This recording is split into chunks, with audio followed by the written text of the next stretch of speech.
नमस्कार, आप सभी का स्वागत है किस्से और कहानियों में टेल्स फ्रॉम दी हार्ट। आज हम भगवान विष्णु के 24 अवतार के बारे में बात करेंगे और आपको ये अवतार पसंद आते हैं तो please like, share and subscribe करें और कमेंट बॉक्स में बताएं कि आपको कौन सा अवतार पसंद आया है। तो चलिए शुरू करते हैं भगवान विष्णु के 24 अवतार। जब जब पृथ्वी पर कोई संकट आता है तो भगवान अवतार लेकर उस संकट को दूर करते हैं। भगवान शिव और भगवान विष्णु ने कई बार पृथ्वी पर अवतार लिया है।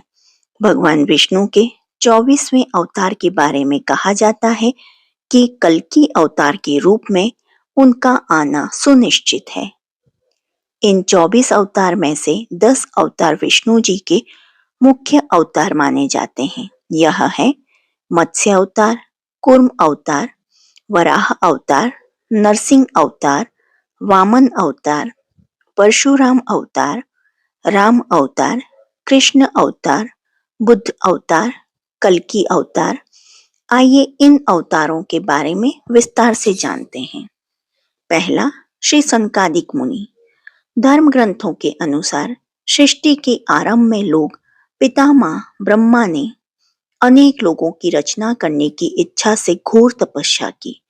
उनके तप से प्रसन्न होकर भगवान विष्णु ने तप अर्थ वाले सन नाम के युक्त होकर सनक, सनंदन, सनातन और सनत कुमार नाम के 4 मुनियों के रूप में अवतार लिया। ये चारों प्राकट्य काल से ही मोक्ष मार्ग परायण, ध्यान से तल्लीन रहने वाले, नित्य सिद्ध एवं नित्य विरक्त थे। ये भगवान विष्णु के सर्वप्रथम अवतार माने जाते हैं। दूसरा, वाराह अवतार। धर्म ग्रंथों के अनुसार भगवान विष्णु ने दूसरा अवतार वाराह रूप में लिया था। वाराह अवतार से जुड़ी कथा इस प्रकार है।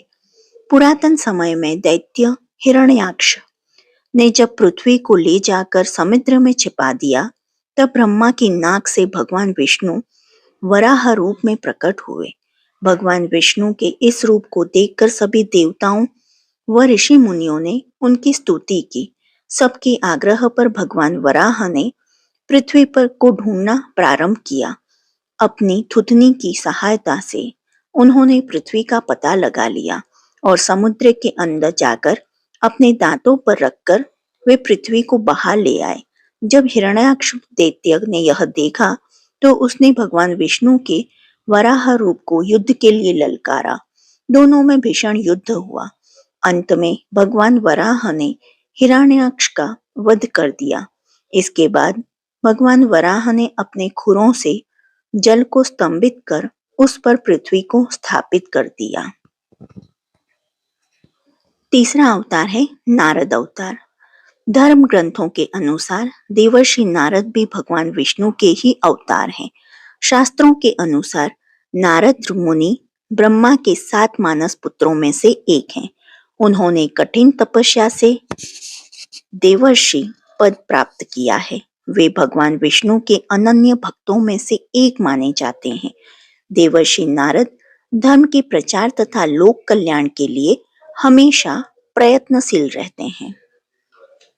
शास्त्रों में देवर्षि नारद को भगवान का मन भी कहा गया है। श्रीमद् भागवत गीता के 10वें अध्याय के 26वें श्लोक में स्वयं भगवान श्री कृष्ण ने इनकी महत्ता को स्वीकार करते हुए कहा है, देवर्षिण मच्च नारद, अर्थात देवर्षियों में मैं नारद हूँ। चौथा, नर नारायण। सृष्टि के आरंभ में भगवान विष्णु ने धर्म की स्थापना के लिए 2 रूपों में अवतार लिया। इस अवतार में वे अपने मस्तक पर जटा धारण किए हुए थे। उनके हाथों में हंस, चरणों में चक्र एवं वक्षस्थल में श्री वत्स के चिन्ह थे। उनका संपूर्ण वेश तपस्वियों के समान था। धर्म ग्रंथों के अनुसार भगवान विष्णु ने नर नारायण के रूप में यह अवतार लिया था। पांचवा, कपिल मुनि। भगवान विष्णु ने 5वां अवतार कपिल मुनि के रूप में लिया था। इनके पिता का नाम महर्षि कंदर्प व माता का नाम देवहूति था। शरशैया पर पड़े हुए भीष्म पितामह के शरीर त्याग के समय वेदज्ञ व्यास आदि ऋषियों के साथ भगवान कपिल भी वहां उपस्थित थे। भगवान कपिल के क्रोध से ही राजा सगर के 60,000 पुत्र भस्म हो गए थे। भगवान कपिल सांख्य दर्शन के प्रवर्तक हैं। कपिल मुनि भागवत धर्म के प्रमुख 12 आचार्यों में से एक हैं। छठा, दत्तात्रेय अवतार। धर्म ग्रंथों के अनुसार दत्तात्रेय भी भगवान विष्णु के अवतार हैं। इनकी उत्पत्ति की कथा इस प्रकार है। एक बार माता लक्ष्मी, पार्वती व सरस्वती को अपने पतिव्रत्य पर अत्यंत गर्व हो गया। भगवान ने इनका अहंकार नष्ट करने के लिए लीला रची। उसके अनुसार एक दिन नारद जी घूमते घूमते देवलोक पहुंचे और तीनों देवियों को बारी बारी जाकर कहा कि ऋषि अत्रि की पत्नी अनसुया के सामने आपका सतीत्व कुछ भी नहीं। तीनों देवियों ने यह बात अपने स्वामियों को बताई और उनसे कहा कि वे अनसुया के पतिव्रत्य की परीक्षा लें। तब भगवान शंकर, विष्णु व ब्रह्मा साधु वेश बनाकर अत्रि मुनि के आश्रम आए। महर्षि अत्रि उस समय आश्रम में नहीं थे।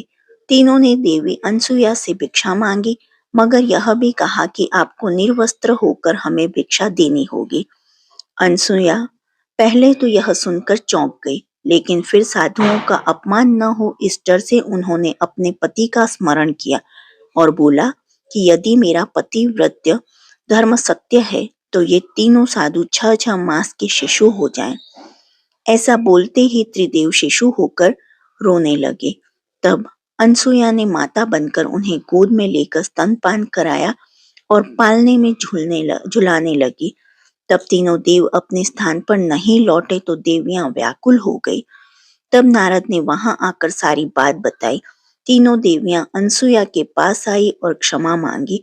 तब देवी अनसुया ने त्रिदेवी को अपने पूर्व रूप में कर दिया।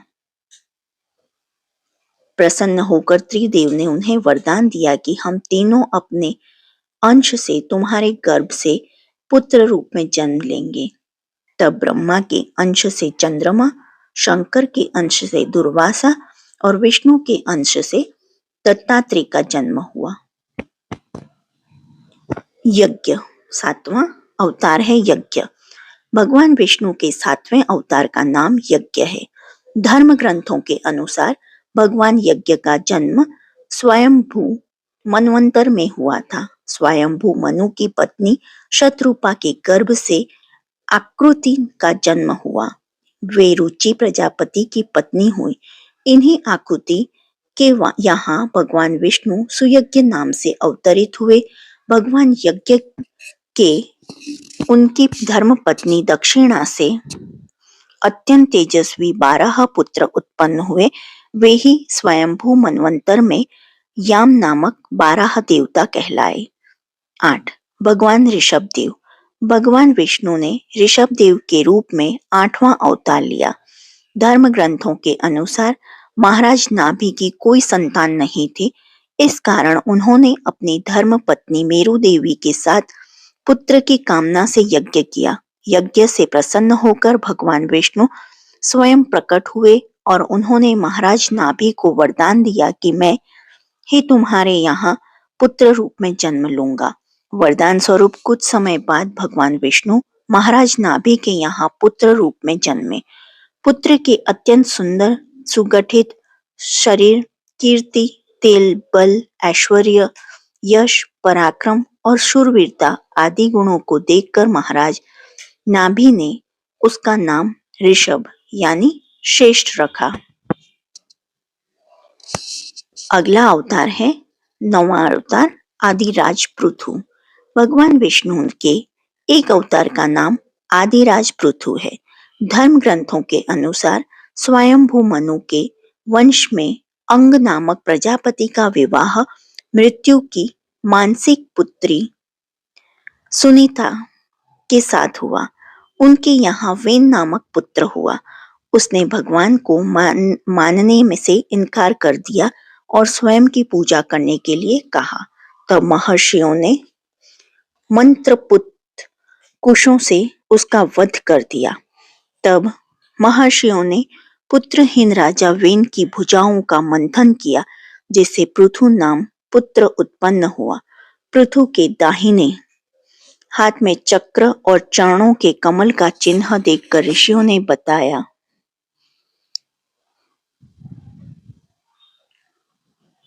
कि पृथु के वेश में स्वयं श्री हरि का अंश अवतरित हुआ है।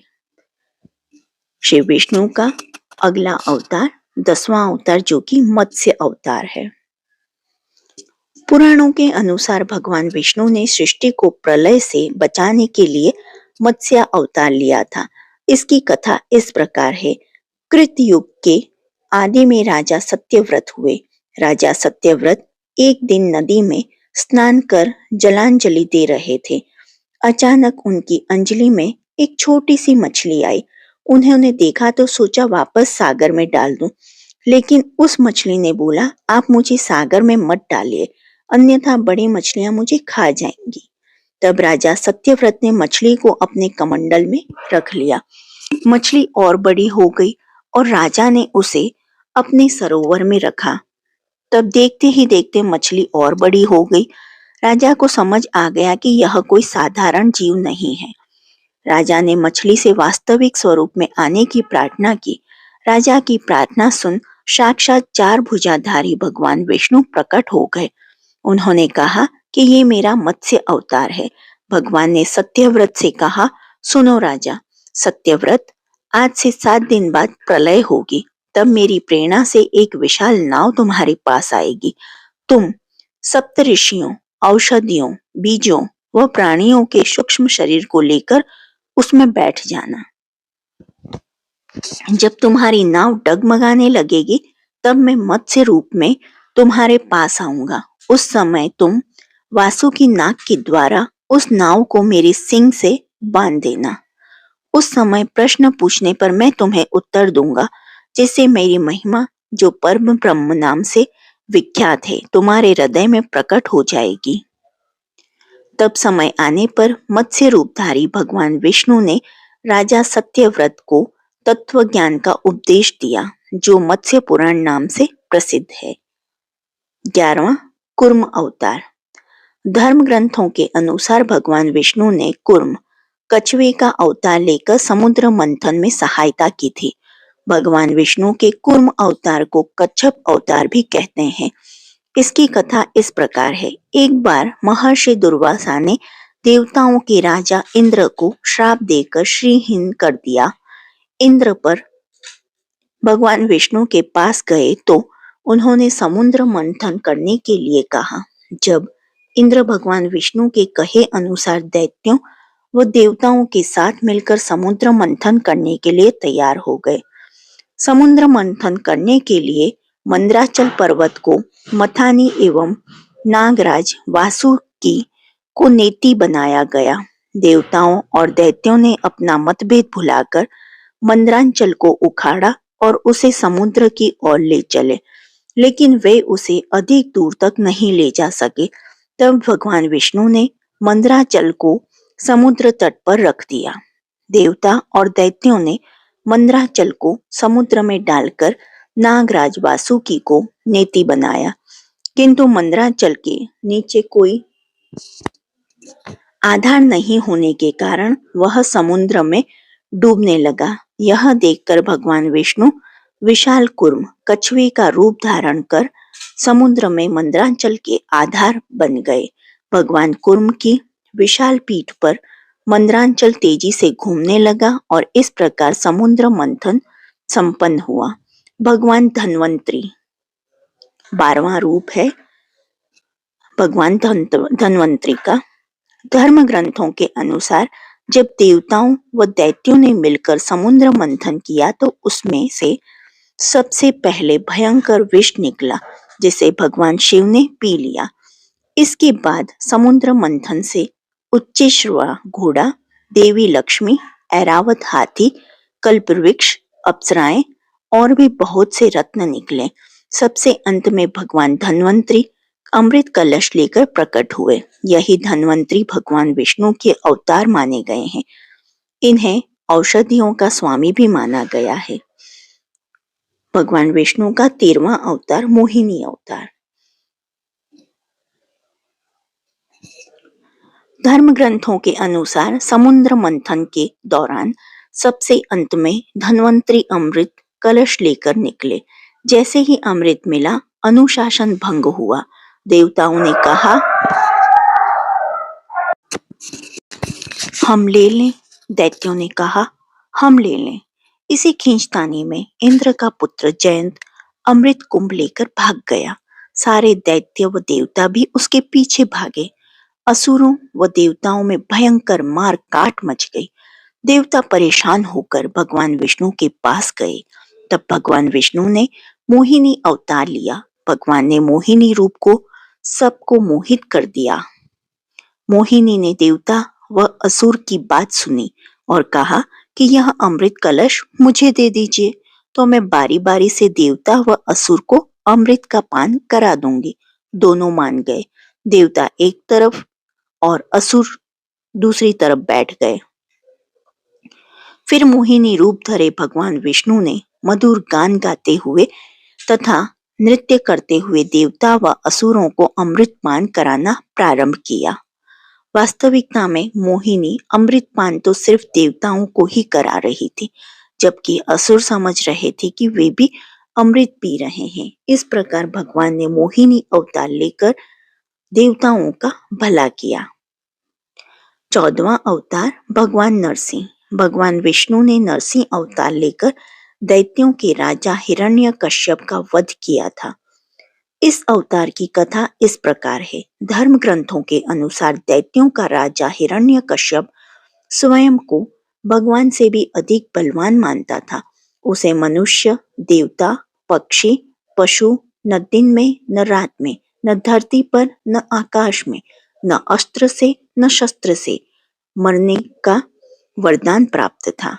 उसके राज में जो भी भगवान विष्णु की पूजा करता था उसको दंड दिया जाता था।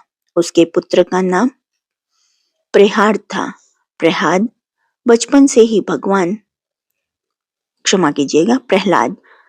और उसके पुत्र का नाम प्रह्लाद था। प्रह्लाद बचपन से ही भगवान विष्णु का परम भक्त था। यह बात जब हिरण्यकश्यप को पता चली तो वह बहुत क्रोधित हुआ और प्रह्लाद को समझाने का प्रयास किया, लेकिन फिर भी जब प्रह्लाद नहीं माना तो हिरण्यकश्यप ने उसे मृत्यु दंड दे दिया। हर बार भगवान विष्णु ने चमत्कार से वह बच गया। हिरण्यकश्यप की बहन होलिका, जिसे अग्नि से न जलने का वरदान प्राप्त था, वह प्रह्लाद को लेकर धधकती हुई अग्नि में बैठ गई।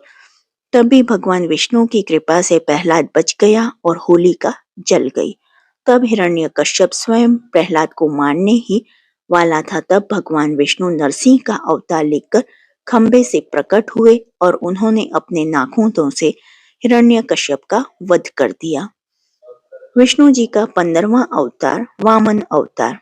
सतयुग में प्रह्लाद के पौत्र दैत्यराज बलि ने स्वर्गलोक पर अधिकार कर लिया।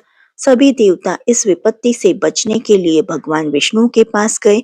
तब भगवान विष्णु ने कहा कि मैं स्वयं देव माता अदिति के गर्भ से उत्पन्न होकर तुम्हें स्वर्ग का राज्य दिलाऊंगा। कुछ समय पश्चात भगवान विष्णु ने वामन अवतार लिया। एक बार जब बलि महान यज्ञ कर रहा था, तब भगवान वामन बलि की यज्ञशाला में गए और राजा बलि से 3 पग धरती दान मांगी। राजा बलि के गुरु शुक्राचार्य भगवान की लीला समझ गए और उन्होंने बलि को दान देने से मना कर दिया, लेकिन बलि ने फिर भी भगवान वामन को 3 पग धरती देने से का संकल्प ले लिया। भगवान वामन ने विशाल रूप धारण कर एक पग में धरती, दूसरे पग में स्वर्गलोक नाप लिया और तीसरा पग रखने के लिए कोई स्थान नहीं बचा तो बलि ने भगवान वामन को अपने सिर पर पग रखने को कहा। बलि के सिर पर पग रखने से वह सूतल लोक पहुंच गया। बलि की दानवीरता देखकर भगवान ने उसे सूतल लोक का स्वामी भी बना दिया। इस तरह भगवान वामन ने देवताओं की सहायता कर उन्हें स्वर्ग पुनः लौटाया। विष्णु जी का 16वां अवतार हयग्रीव अवतार। धर्म ग्रंथों के अनुसार एक बार मधु और कैटब नाम के दो शक्तिशाली राक्षस ब्रह्मा जी से वेदों का हरण कर रसातल में पहुंच गए। वेदों का हरण हो जाने से ब्रह्मा जी बहुत दुखी हुए और भगवान विष्णु के पास पहुंचे। तब भगवान ने हयग्रीव अवतार लिया। इस अवतार में भगवान विष्णु की गर्दन और मुख घोड़े के समान थी। तब भगवान हयग्रीव रसातल में पहुंचे और मधु कैटब का वध कर वेद पुनः भगवान ब्रह्मा को दे दिया। 17वां अवतार श्री हरि अवतार। धर्म ग्रंथों के अनुसार प्राचीन समय में त्रिकुट नामक पर्वत की तराई में एक शक्तिशाली गजेंद्र अपनी हथनियों के साथ रहता था। एक बार वह अपनी हथनियों के साथ तालाब में स्नान करने गया। वहां एक मगरमच्छ ने उसका पैर पकड़ लिया और पानी के अंदर खींचने लगा। गजेंद्र और मगरमच्छ का संघर्ष 1000 साल तक चलता रहा। अंत में गजेंद्र शिथिल पड़ गया और उसने भगवान श्री हरि का ध्यान किया। गजेंद्र की स्तुति सुनकर भगवान श्री हरि प्रकट हुए और उन्होंने अपने चक्र से मगरमच्छ का वध कर दिया। भगवान श्री हरि ने गजेंद्र का उद्धार कर उसे अपना पार्षद बना लिया। भगवान विष्णु का 18वां अवतार परशुराम अवतार। श्री धर्म ग्रंथों के अनुसार परशुराम भगवान विष्णु के प्रमुख अवतारों में से एक थे। भगवान परशुराम के जन्म के संबंध में दो कथाएं प्रचलित है। हरिवंश पुराण के अनुसार उन्हीं में से एक कथा इस प्रकार है। प्राचीन समय में महिष्मती नगरी पर शक्तिशाली हयवंशी क्षत्रिय कार्तवीर्य अर्जुन सहस्त्रबाहु का शासन था। वह बहुत अभिमानी था और अत्याचारी भी। एक बार अग्निदेव ने उससे भोजन कराने का आग्रह किया। तब सहस्त्रबाहु ने घमंड में आकर कहा कि आप जहां से चाहें भोजन प्राप्त कर सकते हैं, अभी और मेरा ही राज है। तब अग्निदेव ने वनों को जलाना शुरू किया। एक वन में ऋषि आपो तपस्या कर रहे थे। अग्नि ने उनके आश्रम को भी जला डाला। इससे क्रोधित होकर ऋषि ने सहस्त्रबाहु को श्राप दिया कि भगवान विष्णु परशुराम के रूप में जन्म लेंगे और न सिर्फ सहस्त्रबाहु का नहीं बल्कि समस्त क्षत्रियों का सर्वनाश करेंगे। इस प्रकार भगवान विष्णु ने भार्गव कुल में महर्षि जामदग्नि के 5वें पुत्र के रूप में जन्म लिया। 19वां अवतार महर्षि वेदव्यास। पुराणों के में महर्षि वेदव्यास को भी भगवान विष्णु का ही अंश माना गया है। भगवान व्यास नारायण के कला अवतार थे। वे महाज्ञानी महर्षि पराशर के पुत्र के रूप में प्रकट हुए थे। उनका जन्म कैवर्त राज की पौष्य पुत्री सत्यवती के गर्भ से यमुना के द्वीप पर हुआ था। उनके शरीर का रंग काला था, इसलिए उनका एक नाम कृष्ण देवापायन भी था। उन्होंने ही मनुष्य की आयु और शक्ति को देखते हुए वेदों के विभाग किए, इसलिए उन्हें वेदव्यास भी कहा जाता है। उन्होंने ही महाभारत ग्रंथ की रचना भी की। विष्णु जी का 20वां अवतार हंस अवतार। एक बार भगवान ब्रह्मा अपनी सभा में बैठे थे।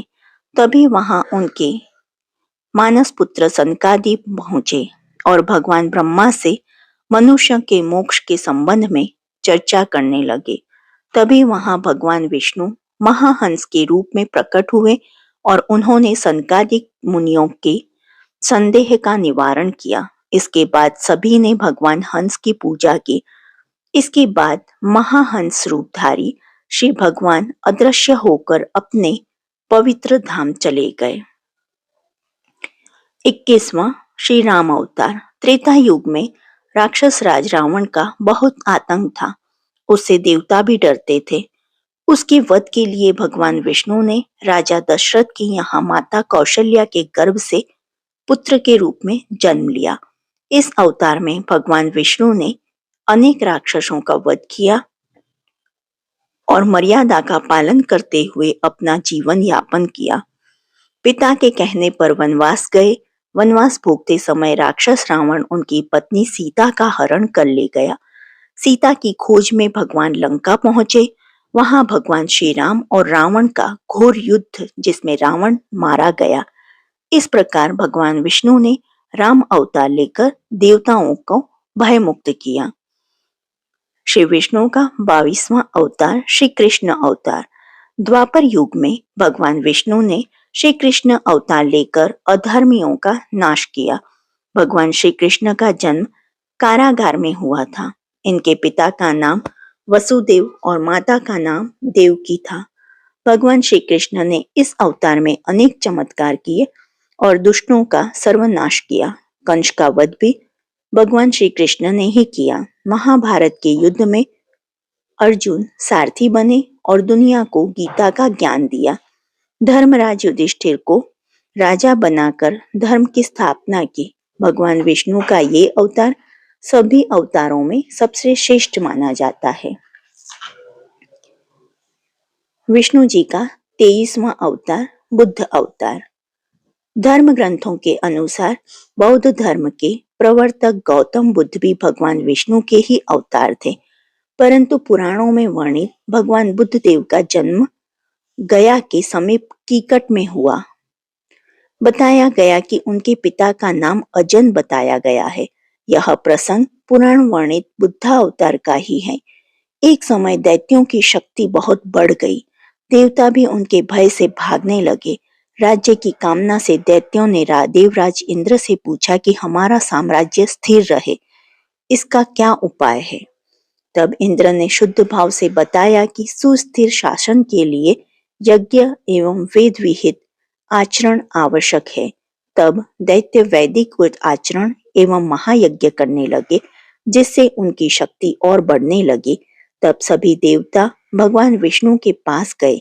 तब भगवान विष्णु ने देवताओं के हित के लिए बुद्ध का रूप धारण किया। उनके हाथ में मार्जनी थी और वे मार्ग को बुहारते हुए चलते थे। इस प्रकार भगवान बुद्ध दैत्यों के पास पहुंचे और उन्हें उपदेश दिया कि यज्ञ करना पाप है। यज्ञ से जीव हिंसा होती है। यज्ञ की अग्नि से कितने ही प्राणी भस्म हो जाते हैं। भगवान बुद्ध के उपदेश से दैत्य प्रभावित हुए। उन्होंने यज्ञ व वैदिक आचरण करना छोड़ दिया। इसके कारण उनकी शक्ति कम हो गई और देवताओं ने उन पर हमला कर अपना राज्य पुनः प्राप्त किया। 24वां अवतार कल्कि अवतार। धर्म ग्रंथों के अनुसार कलयुग में भगवान विष्णु कल्कि रूप में अवतार लेंगे। कल्कि अवतार कलयुगी व सतयुग के संधि काल में होगा। यह अवतार 64 कलाओं से युक्त होगा। पुराणों के अनुसार उत्तर प्रदेश के मुरादाबाद जिले में संभल नामक स्थान पर विष्णु यशा नाम की तपस्वी ब्राह्मण के घर भगवान कल्कि पुत्र रूप में जन्म लेंगे। कल्कि देवदत्त नामक घोड़े पर सवार होकर संसार से पापियों का विनाश करेंगे और धर्म की पुनः स्थापना करेंगे। जो आपको विष्णु जी के ये 24 अवतार कैसे लगे, प्लीज कमेंट बॉक्स में बताइए और आपको कौन सा अवतार पसंद आया यह भी बताइए। देखने के लिए धन्यवाद। जय हिंद, जय भारत।